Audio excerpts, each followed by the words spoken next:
Assalamualaikum warahmatullahi wabarakatuh. Alhamdulillah la haula wala quwata illa billah.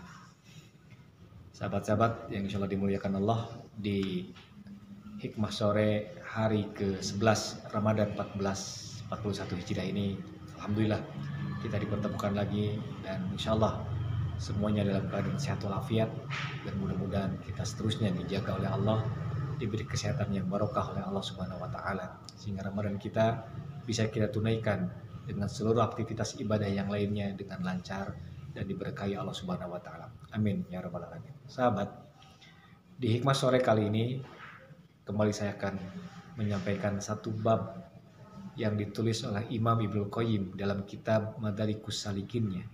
Bab tentang ciri-ciri hati orang yang sehat, atau ciri-cirinya orang yang memiliki hati yang sehat.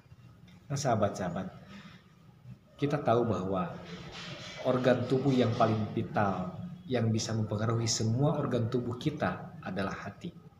Sebagaimana disabdakan Rasulullah SAW, inna fi jasadil mudghah, di dalam setiap jasad itu ada segumpal darah. Idza sholahat sholaha sairu jasadihi, apabila segumpal darah itu sehat, sehat organ tubuh yang lainnya.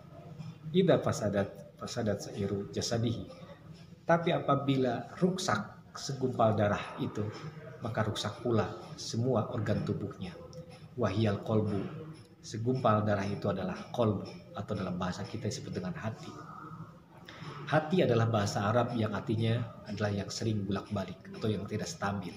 Qalaba yuqallibu qalban, yang senantiasa bolak-balik atau tidak stabil. Makanya wajar kalau kemudian Rasulullah SAW senantiasa memohon kepada Allah agar hatinya senantiasa diistiqomahkan dalam keimanan dan ketakwaan, karena karakter hati itu tidak stabil.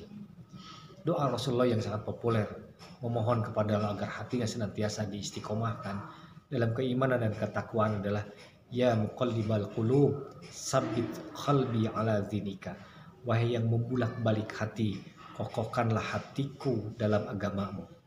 Pantas juga untuk kita senantiasa baca doa tersebut, sahabat.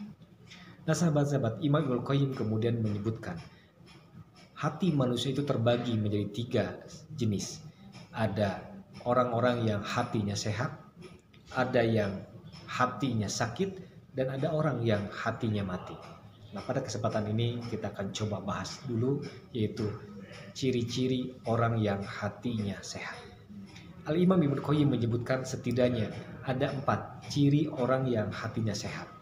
Yang pertama, orang yang hatinya sehat, maka orang tersebut akan senantiasa lebih mementingkan akhirat, lebih mengutamakan perkara-perkara yang bermanfaat dari perkara-perkara yang sia-sia, daripada perkara-perkara urusan dunia. Ketika bicara akhirat, dia akan semangat. Ketika bicara dunia, dia akan mengejar sebutuhnya, yang diperlukannya saja. Itu yang pertama. Yang kedua, orang yang hatinya sehat, dia akan senantiasa taubat kepada Allah Subhanahu wa taala, senantiasa mendekatkan diri kepada Allah Subhanahu wa taala. Dia akan coba untuk bersungguh-sungguh menghindarkan diri dari berbuat maksiat, dari perkara-perkara yang dibenci dan tidak diridhoi oleh Allah Subhanahu wa taala. Yang ketiga, ciri orang yang hatinya sehat, dia akan sedih jika dia terlewatkan dalam zikir, dia lalai dalam baca Quran, dia tertinggal dalam sholat berjamaah. Orang yang hatinya sehat akan sedih jika dia tidak sempat berjamaah dengan orang lain, tidak sempat baca Quran, tidak sempat berzikir kepada Allah. Tapi dia tidak pernah sedih jika tertinggal urusan dunia oleh orang lain. Dia tidak cemburu dengan kekayaan materi orang lain, tapi dia akan cemburu dengan kesolehan orang lain. Itulah ciri orang yang hatinya sehat. Dan yang keempat, ciri orang yang hatinya sehat, dia akan senantiasa ingat kepada Allah di setiap waktu dan keadaan, dimanapun dan sedang apapun. Sahabat-sahabat, mudah-mudahan Allah menganugerahkan kepada kita hati yang sehat. Barakallahu fikum. Assalamualaikum warahmatullahi wabarakatuh.